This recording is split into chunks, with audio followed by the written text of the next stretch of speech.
Hello my lovely students, how are you all? Hope you guys are doing great. Welcome back to my channel Pratik E-Learning School, where learning is a beautiful journey. Do you want to be a part of this beautiful journey? Then subscribe my channel. তাহলে চলো আজকে আমরা ঠিক কি শিখতে চলেছি।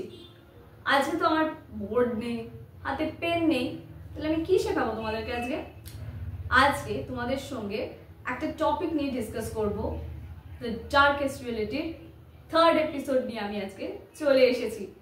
আর এই darkest রিয়েলিটিতে আজকে আমরা দেখতে চলেছি অ্যাবাউট অফিস পলিটিক্স।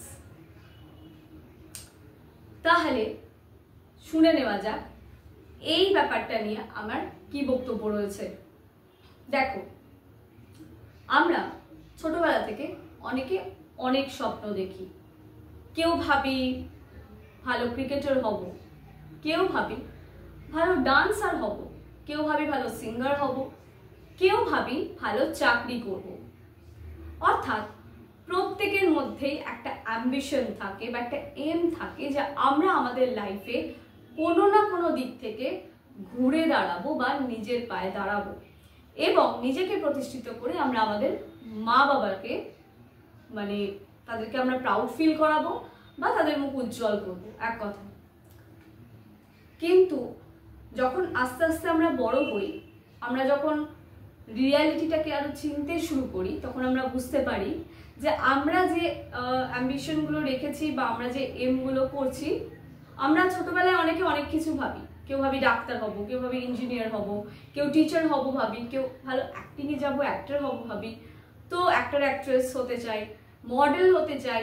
অনেকের মাইন্ডে অনেক রকমই থাকে, কিন্তু প্রত্যেকটা, ট্রাস্ট মি, প্রত্যেকটা ফিল্ডে কম বেশি পলিটিক্স থাকে এবং সেটার থ্রু দিয়েই কিন্তু বা সেটা বলতে পারো সেই পথটা দিয়েই প্রত্যেককে যেতে হয়। এইবার আমি আজকে যেটা নিয়ে কথা বলবো সেটা হচ্ছে অ্যাবাউট অফিস পলিটিক্স। আমরা প্রত্যেকেই যারা মোটামুটি ভালো রেজাল্ট নিয়ে পাশ করেছি, ভালো ডিগ্রি রয়েছে, আমরা প্রত্যেকে চাই যে খুব ভালো একটা জব করতে, কারেক্ট?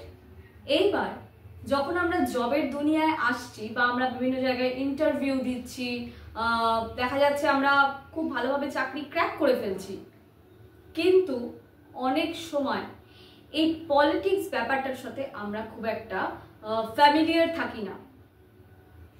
যে জিনিসটা হয়তো স্কুল লাইফে আমরা অ্যাজ আ র্যাগিং দেখেছি বা কলেজ লাইফেও হয়তো আমরা র্যাগিং হিসাবে দেখেছি, অফিসে আসলে নাকি সেটা পলিটিক্স হয়ে যায়। র্যাগিংটা হয়তো সামনাসামনি হয়, বাট পলিটিক্স যে জিনিসটা থাকে সেটা খুব সূক্ষ্ম জিনিস হয়। সেটা সবার চোখে সবসময় ধরা পড়ে না, কারণ সেটার কোনো যথাযথ প্রুফ তুমি দেখাতে পারবে না। সেটা এমনভাবেই চলে, সেটা সবাই জানে, কিন্তু কেউ প্রমাণ দেখাতে পারে না সেই অর্থে। এই হচ্ছে প্রবলেম। আর এই প্রমাণের অভাবে অফিস পলিটিক্স এই বিষয়টার শিকার হয়েও কারোর কাছে কিছু বলার থাকে না। কারণ যথোপযুক্ত প্রমাণ থাকলে তবে তো গিয়ে তুমি তোমার ম্যানেজার বা তোমার ঊর্ধ্বতন যে রয়েছে তাকে তুমি বলতে পারবে, কারেক্ট? শুধু মুখের কথায় তো আজকাল কিছুই হয় না, তাই না? তো হিসাব মতো সবকিছুতেই একটা প্রমাণের প্রয়োজন হয়। বিশেষ করে আমি অফিস পলিটিক্সের ব্যাপারেই যদি বলি, আমরা যখন কোনো একটা ভালো স্বপ্ন নিয়ে যাই যে হ্যাঁ এরকম জায়গায় চাকরি করব, এত টাকা স্যালারি পাবো, হ্যাঁ প্রত্যেকে যে যেরকম কি বলবো জব ক্র্যাক করে বা ক্র্যাক করতে চায় পায়, প্রত্যেককে কম বেশি অফিস পলিটিক্সের মধ্যে দিয়ে যেতে হয়। এবং এই অফিস পলিটিক্স এতটাই চরমে গিয়ে পৌঁছয় বা এতটাই চরমে থাকে যেখানে গিয়ে একটা সময় মানুষ ফ্রাস্ট্রেটেড হয়ে যায় এটা ভেবে যে আমি সঠিকভাবে কাজ করব না আমি পলিটিক্সকে সামলাবো।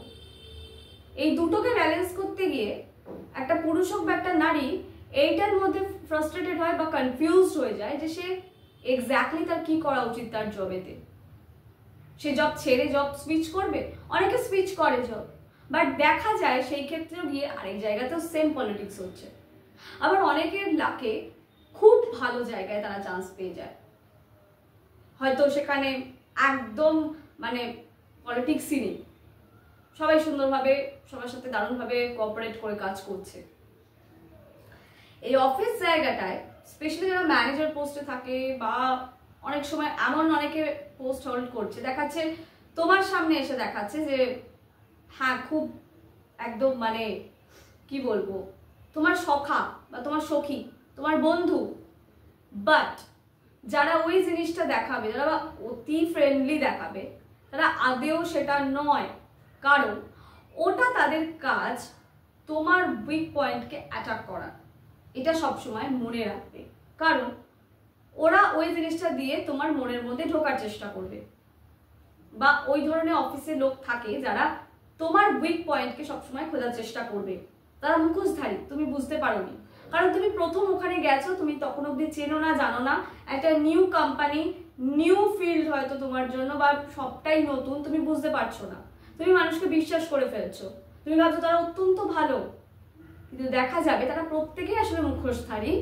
তারা শুধুমাত্র তোমাকে ইনক্লুড করেছে, ভবিষ্যতে তোমার উপরে যথেষ্ট পলিটিক্স আসবে। Just wait and watch. এইবার এই অফিস পলিটিক্স শুরু হয় কখন থেকে? যখন থেকে তুমি হার্ড ওয়ার্ক করতে থাকো এইটা ভেবে যে এত মাস পর তোমার ইনক্রিমেন্ট হবে। তোমাকে যখন তোমার ইন্টারভিউ নিয়েছে, তুমি হায়ার হয়েছো, তখন তোমায় বলেছে, ওরা যখন দেখবে যে তোমাকে প্রথমে চেষ্টা করবে কাজের প্রেশার দিয়ে হোক বা যেভাবেই হোক তোমাকে একটা চাপে রাখার, কিন্তু যখন দেখবে তুমি হার্ড ওয়ার্ক করে তুমি প্রত্যেকটা কাজকে প্রপার ওয়েতে করছো, তখন এমন কিছু পলিটিক্স স্টার্ট করবে করা যাতে করে সেগুলো প্রুফও থাকছে না, আবার তোমার উপর একটা মেন্টাল প্রেশারও ক্রিয়েট করতে পারছে, যাতে করে তুমি ওই পার্টিকুলার পোস্টটা ইদার ছেড়ে দেবে, নয় পুরো কোম্পানি ছেড়েই চলে যাবে। তো এই যে বিষয়গুলো বা এই যে পলিটিক্সগুলো, এগুলো অফিসে চলে, এবং একজন কালিগ ভাবে আরেকজন কালিগকে কি করে ডাউন করা যায়, এই জিনিসগুলোও অফিসের মধ্যে ভীষণভাবে থাকে। এক একজন এরকমও হয় যে একজন ব্যক্তি হার্ড ওয়ার্ক করলো বা স্মার্ট ওয়ার্ক করলো, whatever work they are doing, আরেকজন এসে তার ক্রেডিটটা নিয়ে চলে গেল। সে হয়তো সামান্য তৎসামান্য কাজটা করলো, কিন্তু পুরো ক্রেডিটটা তার নিয়ে চলে গেল। এই জিনিসটাও অফিস পলিটিক্সের একটা অঙ্গ। এরপর যেটা হয় সেটা হচ্ছে টিম। মানে একজন খুব পাওয়ারফুল থাকবে ফুল টিমের মধ্যে, যে মেন হেড, বাকিরা তাকে যতটা সম্ভব পাউরুটিতে মাখন লাগানোর মতো কাজ করবে অথবা ওয়েল্ডিং করবে, নিজের প্রমোশনের জন্য, নিজের ইনক্রিমেন্টের জন্য বলো, বা তারা অন্যায়টা দেখেও সেই সব ব্যক্তিগুলো চুপ করে থাকবে। তোমার সাথে দেখছে অন্যায় হচ্ছে, বাট তারা সেই অন্যায়কারীকেই সাপোর্ট করবে ফর নিজের জন্য, নিজের ইনক্রিমেন্ট, নিজের উন্নতি অফিসে, এই সব কিছুর জন্য, বসের প্রিয় পাত্রী বা পাত্র হওয়া, এইসবের জন্য। আর কি থাকে, ধরো তোমার সাথে কেউ তোমাকে এক ঘরে করে দিচ্ছে, কারণ তোমার পাওয়ার আছে, সে বুঝতে পারছে। আরেকজন, সে হয়তো অনেক বছর কাজ করছে একটা অফিসে, সে বুঝতে পারছে যে এই নতুন ছেলেটা বা এই নতুন মেয়েটি খুব পাওয়ারফুল, এর নিজের কাজ দিয়ে, মানে যে রয়েছে ওখানে অনেক বছর বা যেখানে খুব পাওয়ারফুল হিসাবে রয়েছে, তাকেও ছাপিয়ে যাবে। কারণ যে নতুন এসছে তার কথাকে যথেষ্ট গুরুত্ব দিচ্ছে ঊর্ধ্বতন। তখন সে কি করবে? তখন সে এমন ভাবে কিছু কাজ করার চেষ্টা করবে যাতে ওই নতুন ছেলেটা বা ওই নতুন মেয়েটা যে কোনো ভাবে ঊর্ধ্বতনের কাছে হ্যারাস্ট হয়। অর্থাৎ চেষ্টা করবে ওর কাজে কিছু ভুলভাবে ওকে বলা বা ভুল পথে ওকে চালনা করা, যাতে করে ও সবসময় ছোট হয়ে যায় ঊর্ধ্বতনের কাছে বা ভুল প্রমাণিত হয়। এই জিনিসটাও অনেক সময় অফিস পলিটিক্স হয় বা এই ধরনের জিনিসও দেখা যায়। একটা টাইম আসে যখন মানুষ অফিস পলিটিক্সের শিকার হতে হতে ডিপ্রেশনেও চলে যায় বা ডিপ্রেসড হয়ে যায়, বা এমনও দেখা গেছে হয়তো আরেকটা অফিস পলিটিক্স হয় হচ্ছে তোমাকে ইচ্ছাকৃত উল্টোপাল্টা কথা বলবে, যাতে করে তোমার মাইন্ডটা কাজে তুমি ততটা দিতে না পারো, রাদার ওই কথাগুলো তোমার মাইন্ডে মানে ব্যাকগ্রাউন্ডে তোমার মাথায় ওইগুলোই ঘুরবে বা ঘুরছে, তুমি প্রপার ওয়েতে কাজই করতে পারছো না। হতে পারে এটা কারোর চক্রান্ত, হতে পারে কেউ শিখিয়ে দিয়েছে, তাই জন্যই এই পার্টিকুলার কাজগুলো করছে। তোমারই হয়তো কোনো একজন কালিগ যে একে যেভাবে হোক তাড়াতে হবে, তো ভাই তোকে দায়িত্ব দিলাম, তুই একটু উচ্চ করে উল্টো পাল্টা এমন ইয়ার্কি মার, এমন মজা কর। ওগুলো অ্যাকচুয়ালি ইয়ার্কি মজা নয়, ওগুলো হয়তো কাইন্ড অফ একটা র্যাগিং করার মতন সমতুল্য, বা তার একটা মেন্টাল তাকে স্ট্রেস দেওয়ার সমতুল্য, কিন্তু তাও ইচ্ছে করে কর যাতে জবটা ছেড়ে চলে যায়। কারণ তার ওই ম্যানেজার বা ওই পার্টিকুলার পোস্টে থাকা পার্সনটা ভাবছে যে এ আমাকে ছাপিয়ে যেতে পারে, আমাকে যেভাবেই হোক এই ছেলেটাকে বা এই মেয়েটাকে বিদায় করতে হবে অফিস থেকে, তো আমি এইভাবে করব। আবার এইরকমও হয় অফিসে যে সারা অফিসের মধ্যে একজনই হেড আর বাকি কারোর কথার কোনো মূল্য নেই, এইরকমও দেখা যায়। তো এইগুলো সবই এক প্রকার অফিস পলিটিক্সের সমান, এবং এর থেকে অনেক মানুষ মেন্টাল ডিপ্রেশনে যায়, ফ্রাস্ট্রেটেড হয়, বিরক্ত হয়ে যায়, একটা টাইমের পর গিয়ে অনেকে খিটখিটেও হয়ে যায়। আমি বলবো এই ধরনের কোনো সিচুয়েশন প্রত্যেকের লাইফে এই ধরনের সিচুয়েশন আসে, এগুলো ক্রিয়েট হয়। অনেক সময় গ্রুপবাজিও হয় অফিসে, এর দল ওর সাথে মিশবে না, ওর দল ওর সাথে যাবে না, এরকম অনেক কিছু ঘটে। তো এরকম যদি দেখছো কখনো হচ্ছে অফিসে, নিজেকে ট্রান্সপারেন্ট রাখো।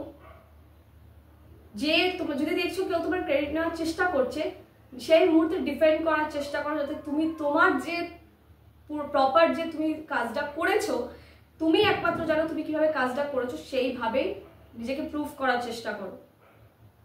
আর কি বলবো, আর বলা যেতে পারে হচ্ছে যে নিজেকে সঠিকভাবে সব দিক থেকে সবার সাথে একটা এমন কি বলবো রিলেশনশিপ বজায় রাখো, যাতে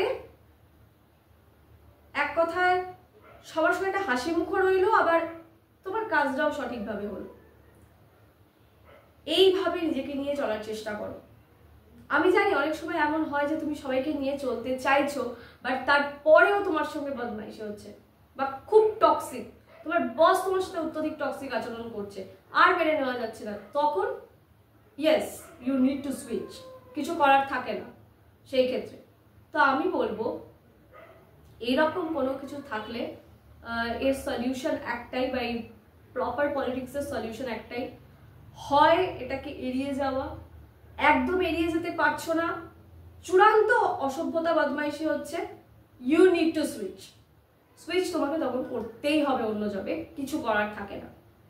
বা তোমার অন্য কোনো প্রফেশনে ইন্টারেস্টেড তুমি, সেই প্রফেশন নিয়ে তুমি থাকতে পারো, প্রফিটেবল প্রফেশন হলে ডেফিনেটলি, বা তোমার অন্য কোনো অ্যাম্বিশন আছে তুমি সেইটাকে নিয়ে চলতে পারো। পলিটিক্স প্রত্যেক জায়গায় থাকবে, সেইটাকে মানে আমরা সবকিছু যে আবার চোখে দেখতে পাই এরকম পলিটিক্সও হয় অনেক সময়, যেটা আমরা হয়তো প্রপার মানে আমরা বুঝতে পারছি বা অনুভব করতে পারছি যে হ্যাঁ এটার মধ্যে একটা পলিটিক্স রয়েছে, বাট স্টিল আমরা সেটা বলতে পারছি না, কেন ওটার তো প্রপার কোনো মানে ওইভাবে ডেফিনেশন নেই বা কোনো প্রুফ নেই, তাই জন্য। তো সেই হিসাবে ওটাই বলবো যে এড়িয়ে যাও, নিজের কাজে সৎ থাকো। কাউকে দেখছো তোমার কাজটাকে কেউ নিজের কাজ বলে চালাবার চেষ্টা করছে, নিজের সঙ্গে সঙ্গে সেখানে দাঁড়িয়ে প্রুফ করো যে হ্যাঁ আমি এই কাজটা করেছি, এইটা আমার কৃতিত্ব, এইভাবে নিজেকে প্রুফ করার চেষ্টা করো। আজকের মতো এই পর্যন্তই, দেখা হচ্ছে আবার পরবর্তী ভিডিওতে। একটাই কথা বলবো, অফিস পলিটিক্সকে অফিসেই ফেলে এসো, কাইন্ডলি ঘরে নিয়ে এসো না সেটাকে। এবং যদিও বা মেন্টালি স্ট্রেসড থাকো, তাহলে এই ভিডিওটা ভালো করে দেখো এবং কতটা রিলেট করতে পারছো আমাকে জানিও। আর একটাই কথা বলবো যে অফিসের যদি কোনো কষ্ট হচ্ছে তাহলে সেটা বাড়িতে এসে বাড়িতে বলো। দেখো, কথা বললে সমস্যা মেটে, কথা না বললে কোনো সমস্যারই সমাধান হয় না। তুমি যত কথা বলবে তত তোমার সমস্যার সমাধান হবে আস্তে আস্তে করে, তুমি কিওর হতে পারো। বোঝা গেল? তাহলে আজকের মতন এই পর্যন্তই, দেখা হচ্ছে আবার পরবর্তী ভিডিওতে। ততক্ষণের জন্য ইংলিশ প্র্যাকটিস করতে থাকো।